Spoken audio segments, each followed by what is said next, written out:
whether for a kid, whether for a puppy, when a puppy does what is bad, please, we don't want to say because it's a puppy, it's a kid, no, we want to administer admonishment, we want to administer discipline when it is time, so that when we do this, it will be easier for the puppy to do what, to understand the fact that he or she doesn't need to repeat any wrongdoing, maybe if they have engaged in any. So what is more, we'll be talking about most times if our puppies get annoyed, or if our puppies are acting strange after giving them their meal. We're told that if they are angry, if you give them their meal, their favorite meal, they might reject. Why? Because the reason is because they are angry and they are not happy with you at that point in time. So that should not mean that you're not meeting up, or that should not mean that you're not doing your best. No, that is not the problem. But you should do what? You should know how to do what? Have a good communication with your puppy. We say this in our recent videos, in our previous videos. You can go back. If you're just joining us, please go back and visit our previous videos, and you can be able to understand what we're talking about in terms of life values. We say that in this academy, we ensure that life values is being administered to puppies.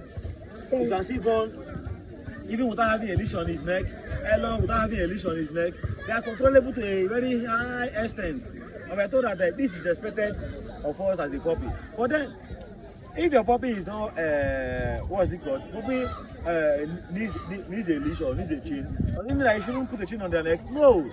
Please, our next video will be discussing on the importance of allowing a dog to be a dog, allowing a puppy to be a puppy, allowing a human to be a human. Please, don't misquote me. Like, for instance, for my puppies and my pets, I don't know use a leash on their neck. But does that mean that you shouldn't use a leash on your dog's neck or your puppy's neck? No is the answer. There are so many puppies that if they're not groomed from childhood, they won't understand life values to a reasonable height. Please, don't misquote me. Use leash on your puppy's neck, use leash on your dog's neck, if you can't be able to accomplish training such as having them being controllable without a leash or without a chain on their neck. So please, let's not deviate. We are discussing on areas and factors whereby our puppies and our kids can reject our food.